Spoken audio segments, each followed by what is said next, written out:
करते हुए वही दुनिया में शांति और मानवता का संदेश देने वाले करुणा के सागर भगवान गौतम बुद्ध जी को मैं कोटि कोटि नमन करता हूँ। वही देश को फिर दुनिया का सबसे बड़ा संविधान देने वाले महात्मा गांधी को प्राणदान देने वाले भारत की प्रत्येक नारी को सम्मान देने वाले सिंबल ऑफ नॉलेज किए जाने वाले भारत रत्न बोधिसत्व बाबा साहेब डॉक्टर भीमराव अम्बेडकर जी को मैं कोटि कोटि नमन करता हूँ। और इस बौद्ध समाज में सभी संतों और गुरुओं को मैं कोटि कोटि नमन करता हूँ। मऊ राज्य मध्य प्रदेश में 14 अप्रैल सन 1891 के दिन जातिवाद जैसे कीचड़ छुआछूत समान फैली वेब महामारी के बीच ब्रह्मांड पाखंडों समान फैले प्रदूषण में कमल के समान खिलने वाले हम सब के रहबर दलित शोषित व पिछड़े समाज के लोगों के प्राण इस दुनिया को सबसे बड़ा संविधान देकर दलित शोषित और पिछड़े समाज को मुक्ति दिलाने वाले व हम सब के नेता बाबा साहेब डॉक्टर भीमराव अम्बेडकर जी की मैं 134वीं जयंती पर आप सभी लोग का हार्दिक स्वागत अभिनंदन व वंदन करता हूँ। साथियों आज बाबा साहेब की जयंती समारोह में मैं कुछ खास बातें रखने की कोशिश करूंगा। आप लोग मेरी बात को ध्यान पूर्वक सुनिएगा। एक बात और मैं संचालक महोदय जी का बहुत बहुत आभारी हूँ जो उन्होंने मुझे अपने मन पे कुछ कहने का मौका दिया। एक बात और कि आज के दिन मेरे हाथ से कोई भी शब्द माइक छीनने की कोशिश नहीं करेगा क्योंकि 14 अप्रैल के लिए अक्सर ऐसा होता है। मुझे मेरी बात रखने का समय दिया जाएगा। छोटा जान के आपको दिखाना है इस बात को अपने मन में बैठा लीजिए। मैं भाइयों क्या बताऊं, जैसे ही अप्रैल महीना अर्थात अम्बेडकर माह शुरू होता है मेरे अंदर एक नई ऊर्जा का संचार होता है। मैं ये सोचता हूँ कि बाबा साहब ने किस तरह संघर्ष करके हमें मानव रूप देने का काम किया है। मैं तो ये भी सोचता हूँ कि अगर मेरा जन्म 134 साल पहले हुआ होता तो मैं बाबा साहब के साथ उनके संघर्षों में शामिल होकर सिर्फ अपने दलित शोषितों पिछड़े समाज की नहीं बल्कि पूरे भारत की तस्वीर बदल देता। लेकिन कम वक्त मेरा जन्म बहुत देर से हुआ है। खैर कोई बात नहीं, मेरा जन्म 30 सितंबर यानी भीम सरकार दिवस के दिन हुआ है और मैं अपने जन्मदिन को भी संकल्प दिवस के रूप में मनाता हूँ। पिछले साल मैंने बाबा साहब की तरफ संकल्प लिया है कि बाबा साहब का जो उनका मिशन है उसे मैं एक ना एक दिन जरूर पूरा करूंगा, अर्थात भारत को गौरवमय राष्ट्र बनाना मेरी जिंदगी का मकसद होगा। इसके लिए मैं अपने एजुकेशन पे ज़्यादा ध्यान दे रहा हूँ क्योंकि बिना शिक्षा के ये संभव नहीं है। साथियों आज जब मैं गांव में जाता हूँ तो अपने समाज की हालत देखकर मेरी आंखों में आंसू आ जाते हैं।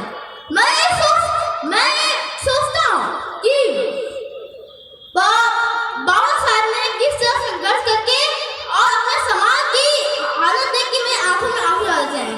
एक गांव है दो भाइयों के बीच थोड़ी सी अनबन क्या होता है, एक दूसरे की घर आना जाना बंद, हुक्का पानी बंद, वाह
हरी है, घास लाल कब होने लगी?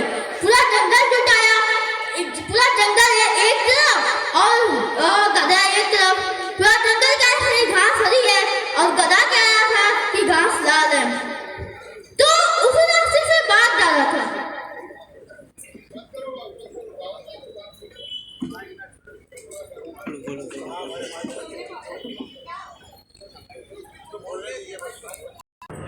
हाँ, तो उसी रास्ते से भाग गया था। बाग में जो है कि सब देखा और उसने कहा भाई क्या होती है, हम लड़ाई हो रही है। तो सबने बताया कि नहीं ये कह रहे घास लाल है और हम कहें घास हरी है। तो शेर बात बोला कि अरे गधेरा घास हरी है, घास लाल कब से होने लगी? तो फिर जो है कि सब लड़ाई कर रहे थे। तो वहाँ पे जो हाथी था उन्होंने सबको रोका और कहा अच्छा आप लोग रुक जाएगी, देखिए रास्ते से सांप जा रहे हैं। जो कि जंगल का शेर था तो कहे हम लोग उनसे फैसला करवा लेते हैं। शेर आया, रास्ता खुला गया, शेर सबको मुद्दा सुना और उसने सोचा कि ये सारे जंगल के जानवर कहते हैं घास हरी है, ये गधा कहते हैं घास लाल है। तो उसने फैसला दिया कि अरे गधा सही तो कह रहा है, घास तो लाल है। तो जंगल वाले सब मान गए। जो वाइट ठेकेदार था उसकी बात कोई टाल सकता नहीं था। तो सही लोग अपने घर चले गए। तो बाग था वो गया और उनसे पूछा कि ये बताया साहब घास लाल होती है? तो उन्होंने कहा नहीं घास हरी होती है। तो फिर हमने उसका फैसला दिया। मैंने उसका फैसला इसलिए दिया क्योंकि अगर मैं भी कहता कि नहीं घास हरी है तब भी वो गधा कहता कि नहीं घास लाल है। इसी तरह हमारे समाज में कुछ ऐसे गधे हैं जिनको सांस मारते। हमारे बाबा साहब चले गए, बुद्ध भगवान चले गए, संत पेरियार चले गए, हमारे बड़े साथी संतों को चले गए, लेकिन समाज में उन गधों को समझ नहीं आया। साथियों अंत में मैं कुछ कहना चाहता हूँ कि साथ के संघर्षों का दस्तार सुनाने आया हूँ संघर्षों का दस्तार सुनाने आया हूँ। सर उठा के जी सके, अरे सर उठा के जी सके उनका ज्ञान बताने आया हूँ। अरे हम तो भीमवादी हैं, अरे हम तो भीमवादी हैं, संघर्षों के आदि हैं। कैसे दाल मिलेगा दिल्ली का, कैसे दाल मिलेगा दिल्ली का, उनका पैगाम सुनाने आया हूँ। 2027 की सत्ता बहन जी की होगी, 2027 की सत्ता बहन जी की होगी। जागो भारत के मूल निवासियों, पक्का होगी, पक्का होगी। पीएम की कुर्सी लेकर संसद में झंडा फहराएंगे, पीएम की कुर्सी लेकर संसद में झंडा फहराएंगे। संविधान का राज चलेगा, ये बात हमारी पक्की होगी, पक्की होगी। इसी के साथ मैं अपनी वाणी को विराम देते हुए जय भीम, नमो बुद्धाय, जय श्री कृष्ण। धन्यवाद बेटा।